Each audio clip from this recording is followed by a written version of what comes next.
اور اس کے بعد ہی میں کسی نتیجے پر پہنچ سکتا ہوں. ظاہر ہے جب ہم قانونی ماہرین کو بلائیں گے, لا کو بلائیں گے, انٹیریئر کو بلائیں گے, اٹارنی جنرل کو بھی آپ نے بلایا, سب کو بلایا ہے, تو وہ بھی اپنی رائے ضرور دیں گے. تو ان سب کی رائے کی روشنی میں پھر یہ فیصلہ. لیکن یہ ڈیسائیڈڈ ہے کہ آپ ثاقب نثار صاحب کو بھی موقع دیں گے اور ان کے بیٹے کو بھی موقع دیں گے کہ وہ اپنی. بالکل دیں گے, بالکل دیں گے. اسی لیے تو ہے, اگر ان کا ہم موقف نہ سنیں گے, دیکھیں ہم تو موقع دیں گے نا. اگر میں تو یہی ان سے گزارش کروں گا کہ وہ آ کے اپنا موقف دیں تاکہ کلیئر ہو جائے. اگر ان پہ کوئی تہمت ہے تو وہ دور ہو جائے, اور اگر کوئی ایسی بات ثابت ہوتی ہے تو آئندہ کی روک تھام کے لیے اقدامات ہم پارلیمنٹ کو تجویز کریں. لیکن بھوتانی صاحب, ہم نے دیکھا کہ پبلک اکاؤنٹس کمیٹی نے ثاقب نثار صاحب کو طلب کیا تھا, وہ پیش نہیں ہوئے. اگر وہ آپ کی کمیٹی میں پیش نہیں ہوتے تو پھر آپ کی کارروائی آگے کیسے بڑھے گی؟ ان کا اپنا نقصان ہوگا. دیکھیں ہم تو ان کو موقع دے رہے ہیں, ہم تو ان اے وے ان کے فائدے کے لیے کر رہے ہیں کہ وہ آ کے اس چیز کو, اگر جھوٹ ہے تو جھوٹا ثابت کرے. تو اگر کسی وجہ سے کوئی اوائڈ کر رہا ہے تو پھر لوگ کچھ اور سوچنے لگیں گے کہ یار کوئی بات ہے جو اوائڈ کیا جا رہا ہے. لیکن ہم جب فرسٹ ہماری میٹنگ ہوگی تو کوشش ہماری یہ ہے کہ جو ہماری نیکسٹ میٹنگ ہے وہ بھی اگلے آنے والے ہفتے میں ہی ہو, 3-4 دن کا وقفہ دے گا. تو ان ٹی آرز کے بعد اگلی میٹنگ میں ہم یہ ایکسپیکٹ کر سکتے ہیں کہ آپ ثاقب نثار صاحب کو بھی بلا سکتے ہیں, موقع دیں گے انہیں؟ بالکل بالکل بلائیں گے. ان کو موقع دیے بغیر تو پھر کمیٹی کیسے آگے بڑھے گی؟ ہم تو موقع دیں گے ان کو, ان کے صاحبزادے کو, اور وہ جو جن صاحب کو ٹکٹ ملا ہے ان کو بھی موقع دیں گے. سر لیکن اس میں تو پھر الٹیمیٹلی خان صاحب کا نام نہیں آئے گا, کیونکہ ٹکٹ تو اتھارٹی تو ان کے پاس تھی. نہیں, جو چیز سامنے آئی ہے ان سے پوچھا جائے گا نا. دیکھیں خان صاحب, لیکن اگر جس بندے نے پیسے لے کر ٹکٹ دیے تو اس پر بھی تو کوئی ذمہ داری عائد ہوتی ہے. دیکھیے اب کس نے پیسے لیے ہیں یہ تو قبل از وقت ہے نا.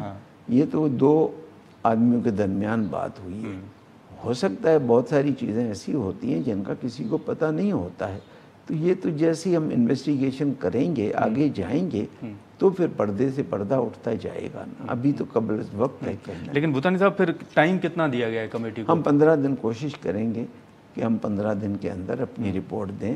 اب چونکہ ایک اضافی ذمہ داری بھی آ گئی ہے کہ سپریم کورٹ کو ریکارڈ دینا ہے نہیں دینا ہے, شاید اس وجہ سے 2-4 دن زیادہ ہو, لیکن ہم کوشش کریں گے 2 ہفتے کے اندر اپنی رپورٹ. لیکن جو ثاقب نثار صاحب سے متعلق آڈیو ہے یا ان کے بیٹے سے متعلق, اس میں آپ سفارش بھی کریں گے کہ یہ معاملہ آپ کے سامنے آیا, اب اس معاملے کو یا فرانزک کروایا جائے یا ایف آئی ایس کی تحقیقات؟ نہیں, وہ تو کرائیں گے نا, وہ تو فرانزک کرائیں گے, تبھی تو پتہ چلے گا کہ وہ سچ ہے کہ جھوٹ ہے ٹیپ. دیکھیں بہت ساری چیزیں ہیں آج کل کی جدید دور میں مینیپولیٹ بھی ہوتی ہیں. تو ہماری کمیٹی کا مقصد ہی یہ ہے کہ ٹو انارتھ دا ٹروتھ, کہ جی ٹروتھ کو کی طرف ہم نے جانا ہے, سچائی کو ہم سامنے لائیں. ہماری کمیٹی کا مقصد ہی ہے. لیکن بھوتانی صاحب, اگر آڈیو سے ہٹ کے ہم بات کریں تو آپ دیکھیں کہ مذاکرات جو ہیں وہ تحریک انصاف اور حکومت کے ناکام ہو چکے ہیں. پہلے آپ یہ تنقید کر رہے تھے کہ خان صاحب بیٹھنے کے لیے تیار نہیں ہے, پی ٹی اے جو ہے وہ مذاکرات پی ٹی آئی کر نہیں رہی. اب وہ آپ کے سامنے بیٹھے لیکن کوئی نتیجہ نہیں نکل سکا. دیکھیے نتیجہ کیسے نکلے گا؟ اب پہلے کیوں اسمبلیاں توڑیں؟ بات یہ ہے نا.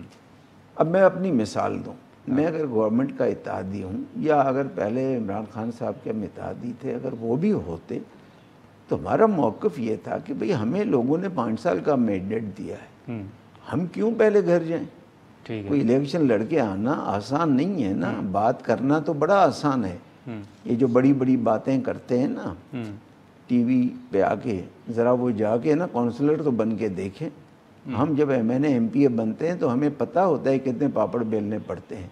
تو ہم کیوں پہلے گھر جائیں بھائی؟ اور لوگوں نے ہمیں جو مینڈیٹ دیا ہے ہم اس کا احترام کریں گے, ان کے کام کریں گے, تو پہلے کیوں گھر جائیں؟ لیکن آپ کو الیکشن کب ہوتے ہوئے نظر آ رہے ہیں؟ لطیف کھوسہ صاحب پیپلز پارٹی کے سینئر رہنما ہیں, وہ تو یہ کہہ رہے ہیں کہ حکومت 8 اکتوبر کو بھی الیکشن نہیں کروائے گی. تو یہ ہوں گے گا؟ لیکن میری ذاتی جو انالیسز ہیں, نومبر میں انشاءاللہ فرسٹ ویک یا مڈ آف نومبر ہو جائیں گے الیکشن. اچھا, اور اسمبلی تحلیل ہوگی؟ ظاہر اسمبلی کی ٹینیور جو ہے نا 13-14 کی رات کو تو آٹومیٹکلی وہ ڈیزالو ہو جائے گی. سر وہ تو مدت پوری ہوگی. ہاں مدت پوری ہوگی. تو آپ مدت پوری کرنے دیں گے یا پہلے تحلیل کریں گے 2 یا 4 روز پہلے؟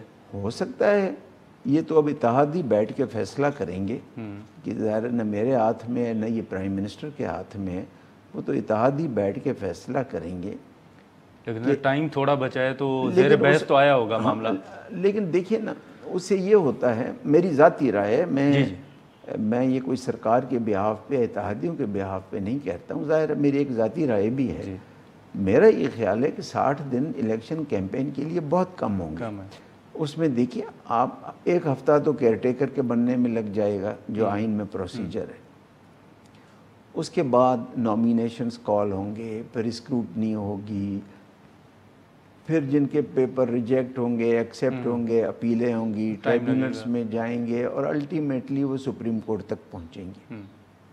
پھر کم از کم 3 ہفتے کا تو الیکشن کیمپین کا ٹائم ملنا چاہیے.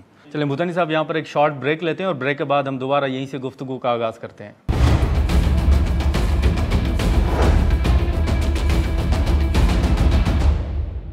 پروگرام میں دوبارہ خوش آمدید. بطور اتحادی آپ سجیسٹ کریں گے کہ اسمبلی پہلے تحلیل کی جائے تاکہ 90 روز آپ کو مل سکیں؟ دیکھیے 60 دنوں میں یہ سب کچھ ممکن نہیں ہے نا، کم از کم 90 دن چاہیے اس سارے پروسیس کے لیے، اور 60 دن میں ہو ہی نہیں سکتا نا، اتنا لمبا پروسیس ہے.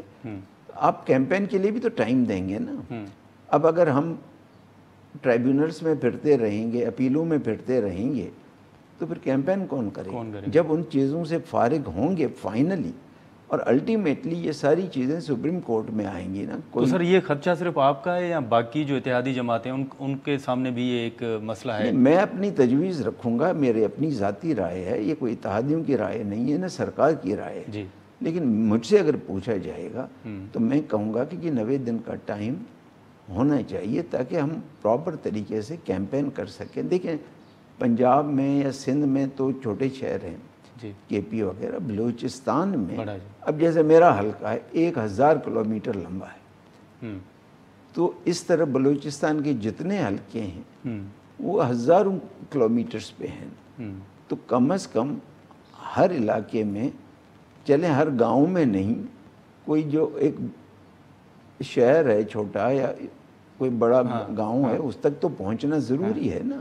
گھر بیٹھے تو کوئی آپ کو ووٹ نہیں دے گا. لیکن بھوتانی صاحب اس وقت جو صورتحال ہے آپ کو نہیں لگتا، ہم نے دیکھا کہ حکومت نے قومی اسمبلی میں اگر قرارداد پیش کروائی تو وہ خالد مگسی صاحب سے کروائی، پھر اب آڈیو لیکس ہے تو وہ آپ کو سامنے لائے ہیں، حکومت خود کیوں نہیں آ رہی؟ ان کے اپنے اراکین ہیں. نہیں تو ہم حکومت کے اتحادی ہیں نا. دیکھیں جب ساتھ ہیں نا تو پھر یہ نہیں کہ جی یہ مجھ سے کیوں کرایا، وہ فلاں سے کیوں کرایا. لیکن سارا بوجھ بلوچستان پہ نہیں، بوجھ نہیں، میرے خیال میں شاید ان کو پتہ ہے کہ بلوچستان کے لوگ بہتر انداز میں فائٹ کر سکتے ہیں. اچھا، یہ بھی تو ہے نا، یہ بھی تو ہمیں کریڈٹ ملنا چاہیے. لیکن آپ کو لگ نہیں رہا کہ پارلیمان اور سپریم کورٹ آمنے سامنے ہے، ادھر سے فیصلہ آتا ہے ادھر سے آپ قرارداد پیش کرتے ہیں؟ آمنے سامنے تو بظاہر لگ رہی ہیں، دیکھیں آمنے سامنے تو ہے، اور یہ پہلی بار ہو رہا ہے کہ اپنا پارلیمنٹ نے اپنے آپ کو منوانے کے لیے اتنا اسٹینڈ لیا ہے. ورنہ تو جو حکم آتا تھا آنکھیں بند کر کے اس پہ عمل کیا جائے. لیکن سر جو اس بار پارلیمنٹ نے اسٹینڈ لیا ہے، اور میں نے تو اپنی تقریر میں یہ کہا، میں نے کہا جی پارلیمنٹ کی عزت تب ہوگی جب وہ اپنی عزت کرائیں گے. اگر ہر حکم کے سامنے اگر لیٹ گئے تو ہماری عزت کون کرے گا؟ اور ہم بھی دوسروں کی عزت کرنے کو تیار ہیں بشرطے کہ ہماری بھی کوئی عزت کرے. لیکن بھوتانی صاحب آئین کی خلاف ورزی نہیں ہو رہی؟ نہیں، آئین کی کہاں خلاف ورزی ہو رہی ہے؟ مثلا الیکشن 90 روز کے اندر ہونے تھے، وہ ابھی تک نہیں ہوئے. بھائی دیکھیں تو آئین تو یہ بھی کہتا ہے نا کہ 90 روز میں ہوں، صاف ہوں، شفاف ہوں. پھر اب آپ اینکر ہیں نا، آپ کی مرضی ہے نا کہ جو بھی سوال کریں. جی، اب اگر میں پیچھے سے ڈنڈا لے کے کھڑا ہو جاؤں کہ ناظر تم نے یہ سوال کرنا ہے، تو وہ تو آپ کا تو فریڈم میں ختم کر دیتا ہوں نا.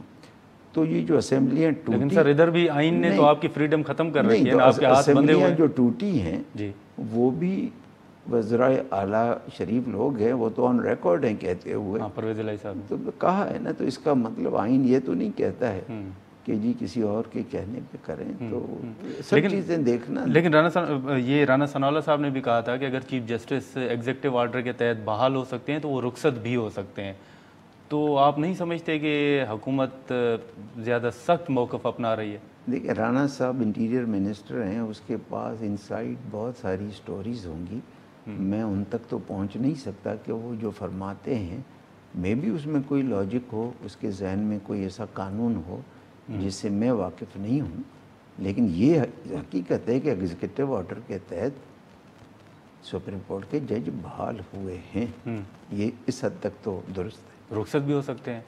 یہ میں نہیں کہہ سکتا کہ اس کا آئین قانون میں کیا ہے، وہ تو انٹیریئر منسٹر صاحب۔ لیکن بھوتانی صاحب، اب تحریک انصاف اور حکومت کو دوبارہ بیٹھتے ہوئے آپ دیکھ رہے ہیں، آپ کو نظر آ رہا ہے کہ کوئی دوبارہ مذاکرات ہوں گے؟ آپ سمجھتے ہیں کہ چیپٹر کلوز ہو گیا؟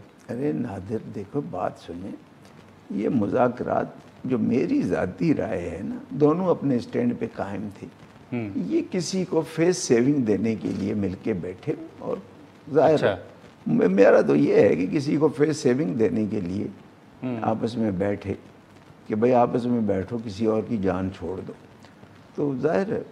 لیکن سر نتیجہ نہیں نکلا تو پھر اب کیا ہوگا؟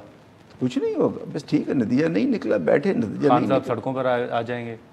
اب سڑکوں پہ تو خیال میں اکثر وہ آتے ہیں، تو سڑکوں پہ آنا تو ہر کسی کا جمہوری حق ہے۔ دیکھیے سڑکوں پہ آنے سے کسی کو کوئی روک نہیں سکتا، پرووائڈڈ کہ آپ ود ان لا وہ احتجاج اپنا کریں، تو وہ تو ہر ایک کا حق ہے۔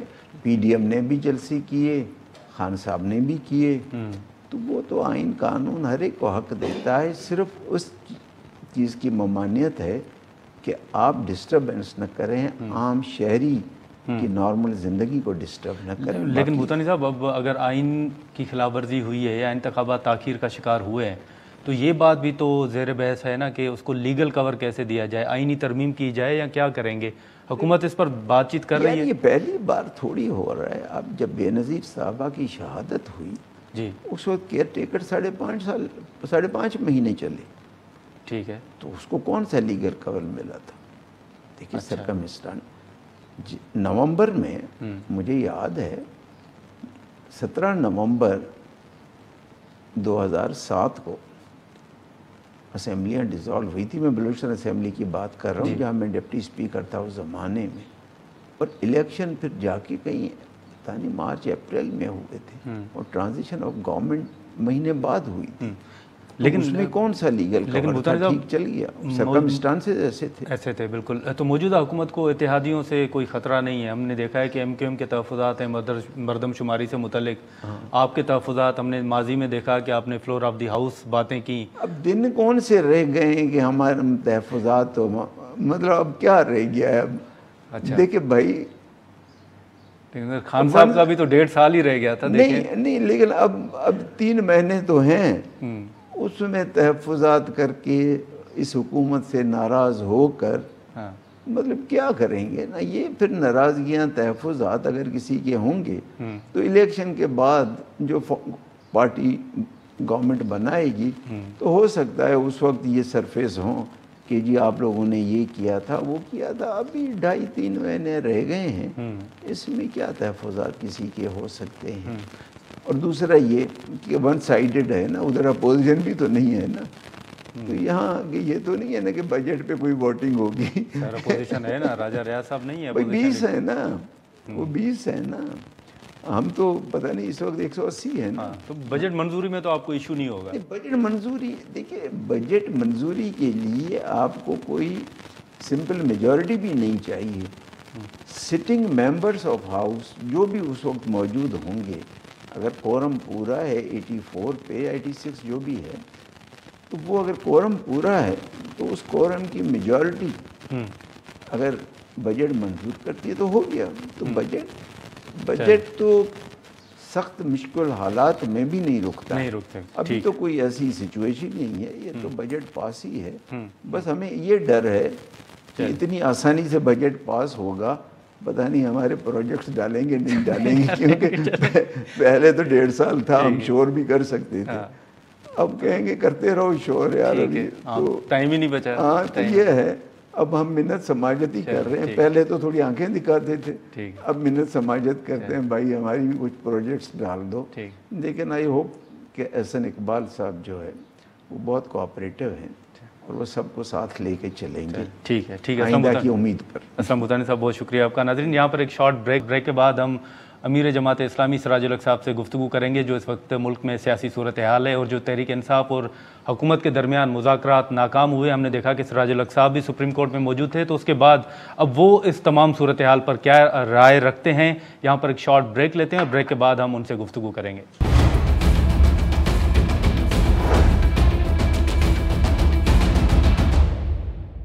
پروگرام میں دوبارہ خوش آمدید۔ اسلم بھوتانی صاحب کی گفتگو آپ نے سنی۔ ابھی جو تحریک انصاف اور حکومت کے درمیان مذاکرات ہیں وہ بھی ناکام ہو چکے ہیں، اور اب دیکھا جا رہا ہے کہ سپریم کورٹ کی جانب سے کیا فیصلہ سامنے آئے گا۔ سراج الحق صاحب جو کہ سپریم کورٹ میں پیش ہوئے اور انہوں نے سپریم کورٹ کے سامنے اپنا موقف بھی رکھا۔ سراج الحق صاحب ہمارے ساتھ موجود ہیں، بہت شکریہ سراج الحق صاحب، آپ نے ٹائم نکالا، لیکن آپ دیکھیں کہ جو مذاکرات ہیں ان کا کوئی نتیجہ نہیں نکل سکا، اور کل ہی جو خان صاحب ہیں انہوں نے یہ بھی اعلان کیا ہے کہ 14 مئی کے بعد اب تحریک انصاف ایک بار پھر سڑکوں پر ہوگی۔ تو اب مذاکرات کی ناکامی کے بعد آپ کو صورتحال کس طرف جاتے ہوئے نظر آ رہی ہے؟ بسم اللہ الرحمن الرحیم۔ نادر صاحب اس وقت چائنا کا وزیر خارجہ پاکستان کے دورے پر ہے جی، اور انہوں نے بہت اہم پیغام لایا ہے کہ پاکستان میں سیاسی افراتفری کا نقصان پاکستان کو ہو سکتا ہے، اور ساتھ یہ بھی کہا ہے کہ 1970 میں بھی ہم نے سیاسی جماعتوں کو مشورہ دیا، نہیں مانا گیا اور پاکستان دو لخت ہو گیا، اور کہتے ہیں کہ 3 بار ہم نے مشورے دیے۔ یہ کوئی عام پیغام نہیں ہے۔ گزشتہ دنوں میری ملاقات تقریباً 2 3 4 سفیروں کے ساتھ ہو گئی ہے، اور اڑوس پڑوس آس پاس کے تمام ممالک کو بہت زیادہ تشویش ہے پاکستان کے اندر اس سیاسی افراتفری کا۔ ایک پہلو یہ ہے، دوسرا یہ ہے کہ اس سیاسی افراتفری کا سب سے زیادہ نقصان پاکستان کی عوام، پاکستانی قوم کو ہے، اور اس وقت اس سیاسی بدحالی کی وجہ سے معیشت بدحال ہو رہی ہے، اور ڈالر کی قیمت میں اضافہ، پاکستان کی کرنسی روز بروز کمزور، حتیٰ کہ پشاور اور لاہور میں روٹی کی قیمت 30 روپیہ تک پہنچ گیا ہے، اور چلتے چلتے 50 تک پہنچ جائے گا، اور 100 تک بھی۔ ان حالات میں اور راستہ کیا ہے سوائے اس کے کہ ملک میں انتشار کے خاتمے کے لیے الیکشن کا انعقاد ہو؟ تو میں نے اس لیے سپریم کورٹ سے بھی کہا ہے کہ اس بوجھ کو اپنے سر اٹھانے کی بجائے سیاستدانوں پر چھوڑے، وہ ایک بار نہیں 10 بار مذاکرات کرے، لیکن بہرحال مذاکرات کے علاوہ، ڈائلاگ کے علاوہ، آپس میں بیٹھ کر طے کرنے کے علاوہ کوئی راستہ نہیں ہے۔ جلسے اور جلوس بہت اہم ہے، یہ ہمارے آئینی حق ہے، کوئی ہم سے نہیں لے سکتا ہے، لیکن الیکشن کسی ایک پارٹی کا موضوع نہیں ہے، مسئلہ نہیں ہے، پوری قوم کا ہے۔ میں اب بھی یہی مشورہ دیتا ہوں کہ تمام سیاسی جماعتوں کو آن بورڈ لے کر ایک دن پر متفق ہونا چاہیے، ضروری ہے۔ لیکن سراج الحق صاحب، اب آپ کو جو مذاکرات ہوئے، حکومت کا موقف بھی آپ کے سامنے آ گیا ہوگا، پی ٹی آئی نے بھی اپنے موقف سے متعلق ایون سپریم کورٹ کو بھی آگاہ کر دیا، تو آپ کو کس کا موقف درست لگ رہا ہے، تحریک انصاف کا یا پھر جو پی ڈی ایم موقف اپنا رہی ہے وہ درست ہے؟ دونوں سیاسی انتہا پسندی کر رہے ہیں، اچھا، اور یہی اعلانات کر رہے ہیں کہ ہم رہیں گے یا وہ رہیں گے، اور مرو اور مارو کی بنیاد پر سیاست کرنا ملک کے لیے نقصان دہ ہے۔ میں نے اس لیے بیچ کا ایک راستہ سپریم کورٹ میں پیش کیا ہے کہ عید بقر کے دن اگست اور جولائی کے آخری دنوں میں الیکشن عام ہو اور اس کے لیے جملہ انتظامات ہو۔ اب 14 مئی پر پی ٹی آئی کے سوئی اٹکی ہوئی تھی، لیکن 14 مئی تو گزر گیا، اور اس کے بعد اگر حکومت یہ سمجھتی ہے کہ ہمیں کسی سے مشور نہیں لینا ہے، سیاسی جماعتیں جو بھی چاہے اپنے مرضی کے مطابق کریں گے، تو یہ بھی ان کے بھول ہے۔ اس لیے کہ سیاسی افراتفری اور انتشار ہوگا، اس کے نتیجے میں پاکستان کی معیشت اور کمزور ہوگی، بین الاقوامی لوگ انویسٹمنٹ کے لیے نہیں آ رہے ہیں، لوگ پیسہ نہیں بھیج رہے ہیں، مہنگائی میں اضافہ ہو رہا ہے، تو اس وقت حکومت خود کہاں کھڑی ہے، اور ہے بھی یا نہیں ہے؟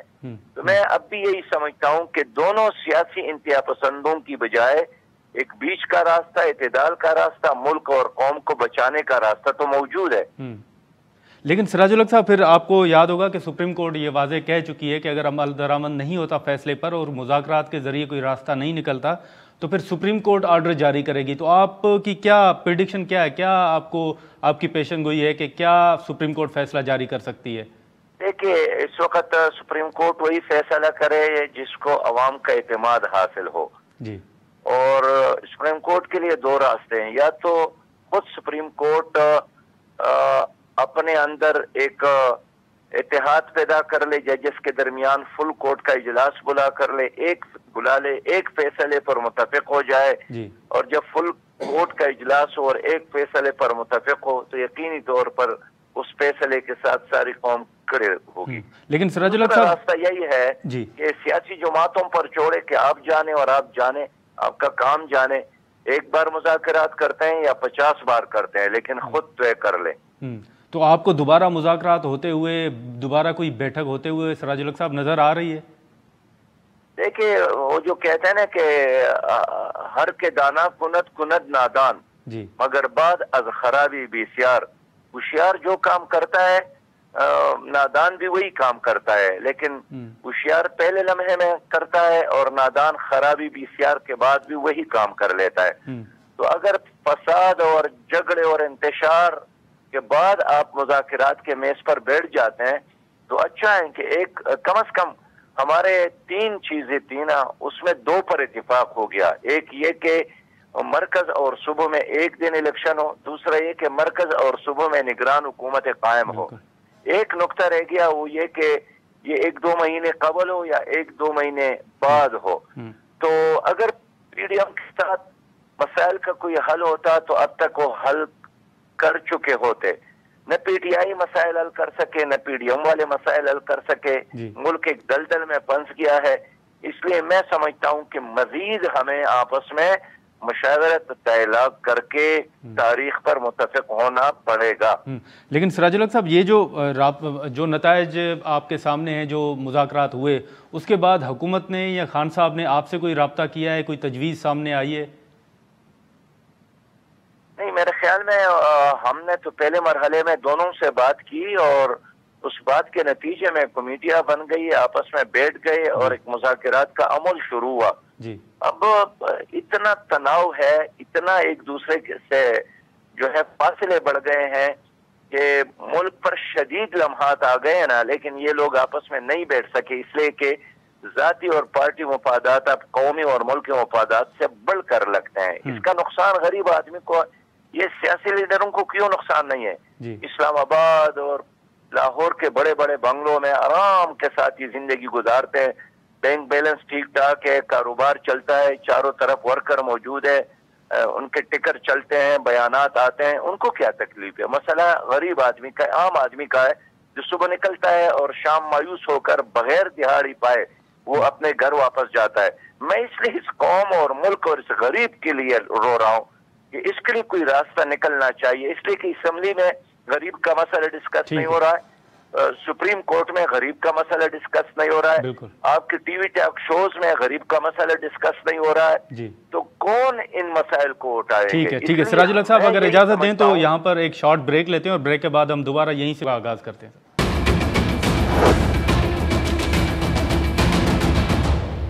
پروگرام میں دوبارہ خوش آمدید۔ اس وقت سراج الحق صاحب، آپ دیکھیں کہ آپ نے نتائج بھی دیکھ لیے مذاکرات کے، حکومت کا بھی آپ نے موقف سن لیا، آپ کی بات چیت بھی ہوئی، تمام جو ملکی سیاسی صورتحال ہے، جو بحران جیسی ایک کیفیت ہے وہ آپ کے سامنے ہے۔ آپ کا سیاسی تجزیہ کیا ہے؟ آپ کا تجربہ کیا کہتا ہے؟ جیسے لطیف کھوسہ صاحب نے کہا کہ مجھے تو 8 اکتوبر کو بھی الیکشن ہوتے ہوئے نظر نہیں آ رہے، تو کیا آپ کو بھی لگ رہا ہے کہ حکومت 8 اکتوبر کو بھی انتخابات نہیں کروائے گی؟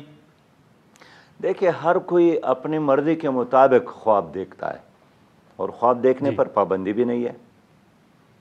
کوسہ صاحب نے کہا ہے کہ یہ ان کا حق ہے کہ جس طرح چاہے وہ ایسے خواب دیکھے، لیکن میں تو سمجھتا ہوں کہ 2023 میں ضرور الیکشن ہوگا۔ الیکشن کے علاوہ کوئی چوائس، کوئی آپشن نہیں ہے۔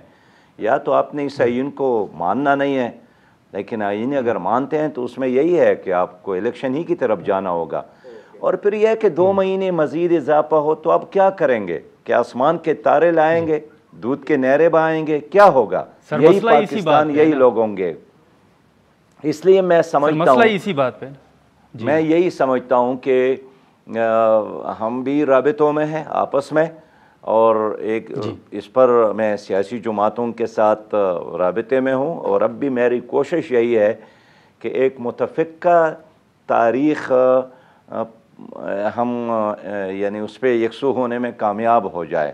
بہرحال یہ ایک بٹن نہیں ہے کہ ہم دبا دیں اور فوری طور پر بس روشنی ہو جائے، نہیں، یہ اتنے اندھیرے چاہ گئے ہیں نا، بہت سارے مشعلے جلا جلا کر ہم یہ کام کر سکیں گے۔ تو سراج الحق صاحب، ہم یہ کہہ سکتے ہیں کہ جماعت اسلامی ایک بار پھر جو ہے وہ اپنا کردار ادا کرے گی حکومت اور تحریک انصاف کو ٹیبل پر بٹھانے کے لیے؟ دیکھیے، میں کہنا چاہتا ہوں کہ اگر پی ڈی ایم اور پی ٹی آئی کو قوم اور ملک اور پاکستان کا احساس ہے، غریب لوگوں کا احساس ہے، مہنگائی کو محسوس کر رہے ہیں، بد امنی کو محسوس کر رہے ہیں، دہشت گردی کا ایک ماحول بن گیا ہے، اس سے نکلنے کا راستہ کیا ہے؟ اگر آپ آپس میں لڑ رہے ہیں، ظاہر ہے ملک میں اور انتشار، فساد، جھگڑے اور بد امنی اور دہشت گردی میں اضافہ ہوگا۔ آپ اپنے قومی اسمبلی میں دیکھیں، کیا کبھی غربت خاتمے پر کوئی بات ہوئی ہے؟ معیشت کو ٹھیک کرنے پر کوئی بات ہوئی ہے؟ بد امنی ختم کرنے پر کوئی بات ہوئی ہے؟ آپ سپریم کورٹ کو دیکھیں، کیا غریب کے مسئلے پر کبھی سو موٹو ایکشن لیا گیا ہے؟ اس لیے ملک ڈوب رہا ہے بابا، مسائل غریب آدمی کا ہے، وی آئی پی اور اشرافیہ کا کوئی مسئلہ نہیں ہے۔ میں اس غریب آدمی کے لیے سوچ رہا ہوں۔ جی سراج الحق صاحب، اسی بات پر آپ دیکھیں کہ رانا ثناء اللہ صاحب کا بیان آپ کی نظر سے بھی گزرا ہوگا کہ انہوں نے کہا کہ ایگزیکٹو آرڈر سے اگر چیف جسٹس بحال ہو سکتے ہیں تو وہ رخصت بھی ہو سکتے ہیں۔ تو آپ سمجھتے ہیں کہ حکومت سپریم کورٹ سے متعلق بڑا سخت موقف اپنا رہی ہے؟ دیکھیں، یہ حل نہیں ہے۔ اب جج کو جتنا برا بلا کہے، اس سے کس انسان کا مسئلہ حل ہوگا؟ اور ظاہر ہے چیف جسٹس اور میں سمجھتا ہوں الیکشن کمشنر نے، دونوں نے ایک عجیب کام کیا کہ ایک الیکشن کمشنر ہے، بلکہ الیکشن کمیشن، انہوں نے 8 اکتوبر مقرر کیا تو بھی سیاسی جماعتوں کو نہیں بلایا، حالانکہ یہ صرف الیکشن کمیشن کا مسئلہ نہیں ہے، وہ تو ایک انتظام کرنے والی باڈی ہے۔ اس طرح چیف جسٹس نے بھی ایک سو موٹو ایکشن لیا، پھر 14 مئی کا تاریخ مقرر کیا، اور مقرر کرنے سے پہلے سیاسی جماعتوں کو نہیں سنا۔ تو الیکشن کمیشن بھی اب بن گلی میں، سپریم کورٹ بھی اب بن گلی میں، حکومت بھی بن گلی میں، اور اپوزیشن کا بھی یہی مسئلہ ہے۔ خیر، اس وقت تو اپوزیشن حامی ہے، باقی ایک کا صدر ہے، دوسرے کا وزیر اعظم ہے، تیسرے کا وزیر خارجہ ہے، سب حکومت میں ہے، اور سب رو رہے ہیں کہ انصاف نہیں مل رہا ہے، سب رو رہے ہیں کہ قانون کی حکمرانی نہیں ہے، سب رو رہے ہیں کہ اشرافیہ سب لوٹ رہا ہے۔ تو میں حیران ہوں کہ یہ لوگ کس سے گلہ کرتے ہیں اور کس کے خلاف؟ لیکن سراج الحق صاحب، اگر یہی صورتحال رہتی ہے، یہی سیاسی بحران رہتا ہے، تو پھر جماعت اسلامی کو کیا خدشات ہیں؟ جماعت اسلامی کو یہی خدشات ہے کہ جو 77 میں ہوا، جو 1997 میں ہوا، سیاسی جماعتوں نے ڈائیلاگ نہیں کہ ماشاء اللہ آیا، پرویز مشرف کا ماشاء اللہ، ضیاء الحق کا ماشاء اللہ، اور یہ جو چائنا کے سب سے اہم آدمی، ان کے صدر نے آپ کو پیغام دیا ہے، آپ کے ان کے وزیر خارجہ کے ذریعے، کہ ہم نے 70 میں بھی مشورہ دیا تھا کہ سیاسی جماعتیں آپس میں مل کر ڈائیلاگ کر لیں، نہیں کیا، پاکستان ٹوٹ گیا، پھر بھی دیا تھا۔ اور یہ تیسرے بار ہے کہ چین جیسا اہم اور ذمہ دار ملک اپنی تمام تر معلومات کی بنیاد پر آپ کو انفارم کر رہا ہے کہ پاکستان کو خطرہ ہو سکتا ہے اگر سیاسی افراتفری کو ختم نہیں کیا۔ یہ میں مانتا ہوں کہ ان کے اپنے مفادات بھی ہے، سی پیک ہے، باقی اقتصادی منصوبے ہیں، اس کا سرمایہ ادھر لگا ہے، اس کو نیچرلی چاہیے ایک پرامن پاکستان، لیکن اس کے ساتھ ساتھ ایک پڑوسی ہونے کے ناطے آپ کو آگاہ بھی کیا کہ بہت سارے طاقتیں، لیکن سر آپ کو بھی لگتا ہے کہ ماشاء اللہ کا خطرہ ابھی بھی موجود ہے سراج الحق صاحب؟ آپ اس کو مسترد نہیں کر سکتے ہیں۔ یہ تو اگر آپ کو یاد ہے، چند دن قبل خود بلاول صاحب نے بھی اعلان کیا تھا کہ ماشاء اللہ لگ سکتا ہے، حالانکہ وہ وزیر خارجہ ہے، پاکستان کا سب سے زیادہ اس حکومت میں پارٹنر ہے۔ میں اس لیے کہنا چاہتا ہوں کہ یہ پاکستان ہے، یہ کوئی یورپ نہیں ہے، اور یہاں جب بھی سیاسی جماعتوں نے ایک دوسرے کو نہیں سنا، قبول نہیں کیا، سپیس نہیں دیا، برداشت نہیں کیا، دلیل کی بنیاد پر ایک دوسرے کو قائل نہیں کیا، پھر ان لوگوں کو موقع ملتا ہے جو جنرل الیکشن کے بجائے آپ کے لیے بلدیاتی الیکشن کا انعقاد کریں گے۔ اب آپ کی مرضی ہے، جنرل الیکشن چاہیے یا بلدیاتی الیکشن چاہیے، یا ممکن ہے کوئی ریفرینڈم کا سلسلہ ہو جائے، ماضی میں یہی ہوتا رہا۔ لیکن آپ دیکھیں نا سراج الحق صاحب کہ ابھی بھی تحریک انصاف یہی الزام عائد کر رہی ہے کہ ابھی بھی حکومت کو جو ہے وہ سپورٹ حاصل ہے، تو آپ سمجھتے ہیں کہ ابھی بھی ادارے جو ہیں وہ نیوٹرل نہیں ہیں؟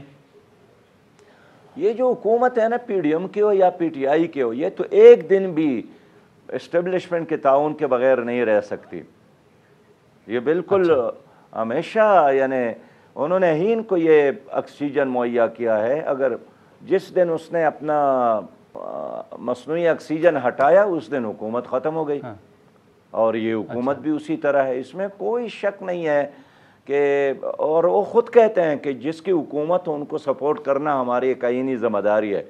ہم اس لیے چاہتے ہیں کہ سیاسی معاملات میں، الیکشن کے معاملات میں، لیکن سر وہ یہ بھی تو کہہ رہے ہیں کہ سیاسی معاملات میں اب ان کا کوئی عمل دخل نہیں ہے، وہ نیوٹرل ہے.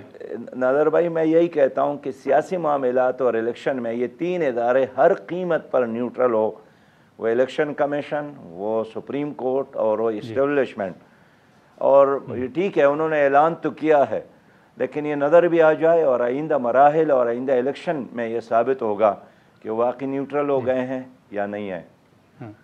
سراج الحق صاحب، ابھی جیسے رانا ثناءاللہ صاحب سے متعلق میں نے سوال آپ سے پوچھا کہ کل اگر صورتحال یہی پیدا ہوتی ہے کہ کوئی چیف جسٹس کے خلاف حکومت اقدام اٹھاتی ہے، قراردادیں تو آپ کے سامنے ہیں، اور دوسرا پارلیمان میں ایک توہین پارلیمنٹ کا بل جو ہے وہ بھی تیار کیا گیا ہے، تو ان دونوں نکات پر جماعت اسلامی کہاں اسٹینڈ کر رہی ہوگی؟ حکومت کو سپورٹ کرے گی اگر صورتحال واقعی اس طرف جاتی ہے؟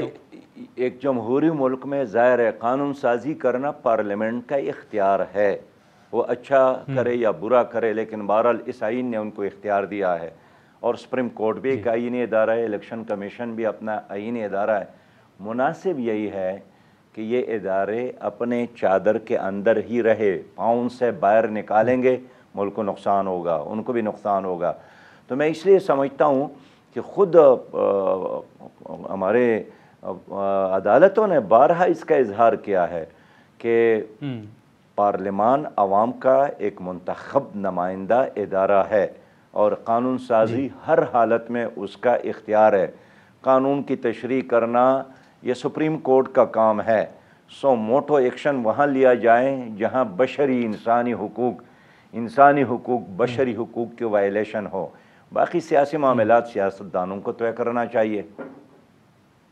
لیکن سراج الحق صاحب آپ دیکھیں کہ جو اب قومی اسمبلی اور سینیٹ سے کل بل منظور ہوا ہے، تحریک انصاف کا اس حوالے سے موقف ہے کہ وہ نواز شریف کی واپسی کی راہ ہموار کی جا رہی ہے، تو آپ بھی سمجھتے ہیں کہ نظر ثانی سے متعلق جو بل ہے وہ نواز شریف صاحب کو واپس لانے کے لیے ایک راستہ بنایا جا رہا ہے؟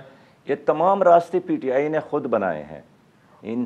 اس طرح تمام قوانین جو اب پی ٹی آئی ناجائز سمجھتی ہے، اس کے لیے راستہ تو خود پی ٹی آئی نے بنائے ہیں کہ اس میں ایک بڑی تعداد میں وہ موجود تھے. انہوں نے خود دیوار سے سر ٹکرا کر اسمبلی کو خالی کیا اور حکومت کو ون وے ٹریفک کرنے کی اجازت دی.